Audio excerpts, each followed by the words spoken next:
Dear students, welcome to my channel at your classroom. ഇവിടെ എൻ്റെ ചാനലിലേക്ക് ഡയറക്റ്റായിട്ട് എത്തിച്ചേരുവാൻ നിങ്ങൾ എന്താ ചെയ്യേണ്ടത്? താഴെ അവിടെ കൊടുത്തിരിക്കുന്ന പോലെ at your class room -5-2310A എന്ന് ടൈപ്പ് ചെയ്യണം. ഓക്കെ, അവിടെ അറ്റ് എന്നുള്ളത് ആ സ്പെഷ്യൽ ക്യാരക്ടറിനെ ഉപയോഗിക്കാം. അപ്പോൾ നമുക്ക് പേപ്പർ ബോട്ട് എന്ന ലെസണിലെ ആക്ടിവിറ്റീസ് ആണ് ഈ വീഡിയോയിൽ ഞാൻ എക്സ്പ്ലെയിൻ ചെയ്യാൻ പോകുന്നത്. അപ്പോൾ ഫസ്റ്റ് ആക്ടിവിറ്റി കടക്കുന്നതിന് മുന്നേ നമ്മൾ യൂണിറ്റ് 2 പേപ്പർ ബോട്ടിൽ ഇവിടെയാണ് നമ്മൾ ചെയ്യാൻ പോകുന്നത്. ഓക്കെ, ഇതിൽ ആക്ടിവിറ്റി 1 എന്താ നോക്കാം. ആക്ടിവിറ്റി 1-ൽ എന്ത് പറയുന്നു ഞാൻ വായിക്കാം. I load my little boats with shiuli flower from ആ ഗാർഡൻ. ഞാൻ എൻ്റെ ബോട്ടിനെ എൻ്റെ ബോട്ടിൽ ഷുവ്ലി ഫ്ലവേഴ്സ് കൊണ്ട് നിറയ്ക്കും. അതായത് എൻ്റെ തോട്ടത്തിൽ നിന്ന് എടുത്ത ഷുവ്ലി ഫ്ലവേഴ്സ് കൊണ്ട് നിറയ്ക്കുന്നു. The boy says many things about his hopes, wishes, plans and dreams. അപ്പോൾ ഈ കുട്ടി അവൻ്റെ പ്രതീക്ഷനെക്കുറിച്ച്, ആഗ്രഹങ്ങളെക്കുറിച്ച്, അവൻ്റെ പദ്ധതികളെക്കുറിച്ച്, അവൻ്റെ സ്വപ്നങ്ങളെക്കുറിച്ച്, hopes, wishes, plans and dreams എന്നെക്കുറിച്ച് പല കാര്യങ്ങൾ, സേസ് മെനി തിങ്സ്, പല കാര്യങ്ങൾ പറയുന്നുണ്ട്. അപ്പോൾ നമ്മളിവിടെ ആക്ടിവിറ്റി എന്താ ചെയ്യേണ്ടത് അറിയോ? Now make sentences about the boys dreams and hopes by matching the items in the column meaning താഴെ 3 കോളത്തിൽ ഡിവൈഡ് ചെയ്തിട്ട് കുറച്ച് വാക്കുകളും ചെറിയ സെൻറ്റൻസിൻ്റെ ഭാഗങ്ങളൊക്കെ കൊടുത്തിട്ടുണ്ട്. ഓക്കെ, അപ്പോൾ അവിടെ ഫസ്റ്റ് കോളത്തിൽ ഐ എന്നൊരു വാക്ക് മാത്രമേ കൊടുത്തിട്ടുള്ളൂ. രണ്ടാമത്തെ കോളത്തിൽ ഫ്ലോട്ട്, ഹോപ്പ്, ബെറി, റൈറ്റ്, അതായത് ഒഴുകുക, പ്രതീക്ഷ, ബെറി, അതായത് ആ സങ്കടത്തിലായി ഇരിക്കുന്നുണ്ടല്ലോ, ആ മുഖം അങ്ങനെ 2 കൈയിൻ്റെ ഉള്ളിലാക്കിയിട്ട് അങ്ങനെ ഇരിക്കുന്ന, അതിനാണ് ബെറി എന്ന് പറയുന്നത്. അത് പക്ഷെ ആക്ച്വലി ബെറി എന്ന് പറഞ്ഞാൽ കുഴിച്ചിടുക എന്നാണ് അർത്ഥം. പക്ഷെ ഇവിടെ കുഴിച്ചിടുക എന്നുള്ള അർത്ഥം വരുന്നില്ല. എങ്കിലും നമുക്ക് നോക്കാം. റൈറ്റ് എഴുതുക. പിന്നെ അവിടെ കുറച്ച് സെൻറ്റൻസസ് കൊടുത്തിട്ടുണ്ട്. അപ്പോൾ ഇതിൽ നമ്മൾ എങ്ങനെ എത്രമാത്രം അർത്ഥവത്തായ സെൻറ്റൻസ്, അതാ പറഞ്ഞത് താഴെപ്പെടുത്തുന്നുണ്ട്. Join the items in the column and write meaningful sentences in the space given below. Okay, അപ്പോൾ നമ്മൾ ആ സെൻറ്റൻസിൽ എങ്ങനെ ചെയ്യും, എങ്ങനെയാണ് ആ സെൻറ്റൻസ് ഉണ്ടാക്കുക എന്നുള്ളത് നോക്കാം.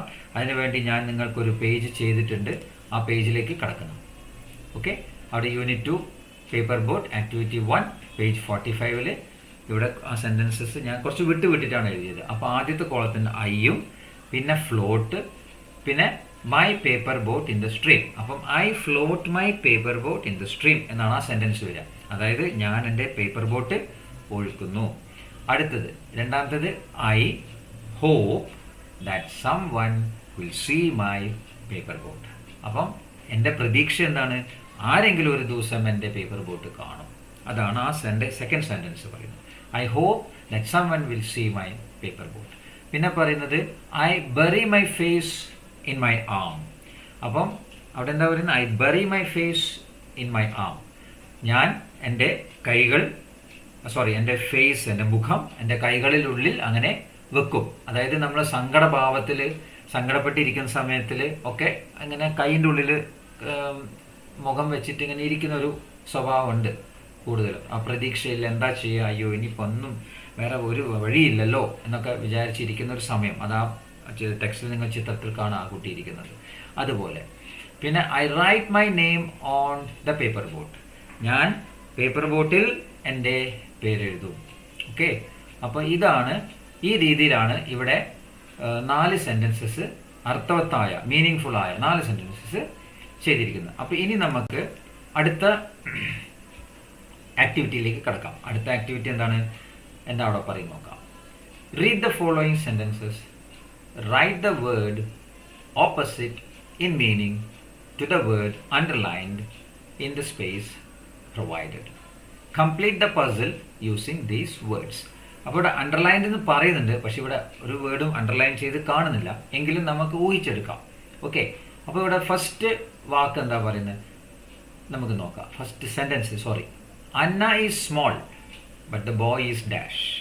ഓക്കെ, അപ്പോൾ ഇത് നമുക്ക് സോൾവ് ചെയ്യാനായിട്ട് ഞാൻ ഒരു പേജ് ചെയ്തിട്ടുണ്ട് നിങ്ങൾക്ക്. അപ്പോൾ ആ പേജിലേക്ക് നമ്മൾ കടക്കുകയാണ്. അവിടെ ഫസ്റ്റ് ആക്ടിവിറ്റിയിൽ ബിഗ് എന്നാണ്, സെക്കൻഡ് ഫിൽ ഇൻ ദ ബ്ലാങ്ക്സിൽ വരുന്ന ഗുഡ് എന്നാണ് വാക്ക്, മൂന്നാമത്തേൽ ഡോൺ ആണ്, നാലാമത്തേൽ നൈറ്റ് ആണ്, അഞ്ചാമത്തേൽ ഹാപ്പിയാണ്. ഓക്കെ, അപ്പം അവിടെ ഓപ്പോസിറ്റ് വേർഡ്സ് ആണ് അവിടെ കൊടുത്തിരിക്കുന്നത്. ഓപ്പോസിറ്റ് വേർഡ്സ് കൊടുക്കുമ്പോൾ നമുക്ക് നോക്കാം. അന്ന ഈസ് സ്മോൾ, കണ്ടോ അവിടെ സ്മോൾ കൊടുത്തിട്ടുണ്ട്. But the boy is big. സ്മോളിന്റെ ഓപ്പോസിറ്റ്. പിന്നെ Anna learned dash habits from her aunt. She doesn't like bad habits. കണ്ടോ? അപ്പൊ നമുക്ക് അവിടെ യൂസ് ചെയ്ത് ഊഹിച്ചെടുക്കാൻ പറ്റുന്നുള്ളൂ. ബാഡിന്റെ ഓപ്പോസിറ്റ്. അപ്പം ഗുഡ്.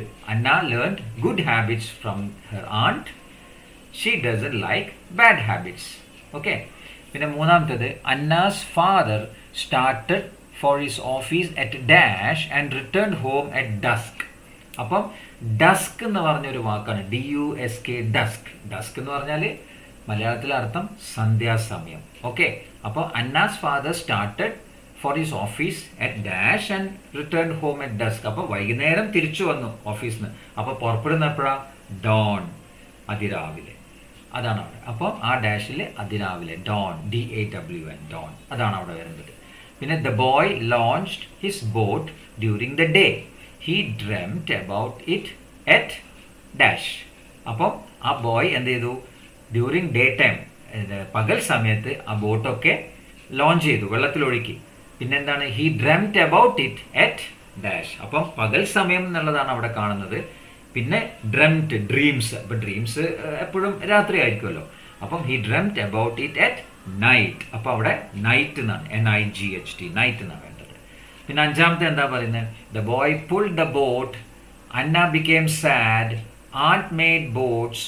അന്ന ബിക്കെയിം. അവിടെ സാഡ് എന്നൊരു വാക്കിന്റെ ഓപ്പോസിറ്റാണ് നമ്മൾ എഴുതേണ്ടതായിട്ടുള്ളത്. ഓക്കെ. അപ്പം Anna pull the boat out. The boy pull the boat. Anna became sad. And made boats. Anna became happy. അപ്പൊ ലാസ്റ്റ് അഞ്ചാമത്തത് ഹാപ്പി എന്നാണ്. അപ്പൊ എങ്ങനെയാണ് അത് ചെയ്തിരിക്കുന്നത് നമുക്ക് നോക്കാം. അവിടെ ഇപ്പൊ ഞാൻ പറഞ്ഞ പോലെ ആദ്യത്തെ വേർഡ് ബിഗ് എന്നും, പിന്നെ ഗുഡ്, പിന്നെ ഡോൺ, പിന്നെ നൈറ്റ്, പിന്നെ ഹാപ്പി. അത് അവിടെ കൊടുത്തിരിക്കുന്ന ഒരു കോളം ഉണ്ട്. ആ കോളത്തിൽ നമ്മൾ എഴുതുമ്പോൾ ഇങ്ങനെ വരിക: ബിഗ്, പിന്നെ താഴോട്ട് ഗുഡ്, പിന്നെ ഡോൺ, പിന്നെ നൈറ്റ്. ആ നൈറ്റിൽ അയച്ചിന് അവിടെ തുടങ്ങണം, അവിടെ ഹാപ്പി എന്ന് വരും. അപ്പൊ ഇതുപോലെയാണ് അത് ഫിൽ ചെയ്തിരിക്കുന്നത് അവിടെ. ഓക്കെ. അപ്പോൾ ഇവിടെ നമ്മൾ ആക്ടിവിറ്റി 2 കഴിയുകയാണ്. ഈ ആക്ടിവിറ്റി 2ൽ നമുക്ക് ഇത്രയും കാര്യങ്ങളൊക്കെ മനസ്സിലായി. അപ്പോൾ ഈ 2 ആക്ടിവിറ്റിയിൽ ഞാൻ എൻ്റെ ഈ വീഡിയോ അവസാനിപ്പിക്കുകയാണ്. ഈ എൻ്റെ വീഡിയോ ഇഷ്ടപ്പെട്ടാൽ ഇതിന് സബ്സ്ക്രൈബ് ചെയ്യുക, ലൈക്ക് ചെയ്യുക, പിന്നെ നിങ്ങളെ ഫ്രണ്ട്സായിട്ട് ഷെയർ ചെയ്യുക. ഇത് വളരെ സിമ്പിളായിട്ട്, വളരെ കാഷ്വലായിട്ടാണ് ഞാൻ എക്സ്പ്ലെയിൻ ചെയ്തിരിക്കുന്നത്. അപ്പോൾ 2 ആക്ടിവിറ്റീസ് ഇവിടെ കഴിയുന്നു. ഇനി മൂന്നാമത്തതും നാലാമത്തതും ഒക്കെ ആയിട്ട് അടുത്ത വീഡിയോയിൽ ഞാൻ വരും. അതുവരയ്ക്കും നിങ്ങൾ നല്ലോണം പഠിക്കുക. All the best. Okay. See you in the next video.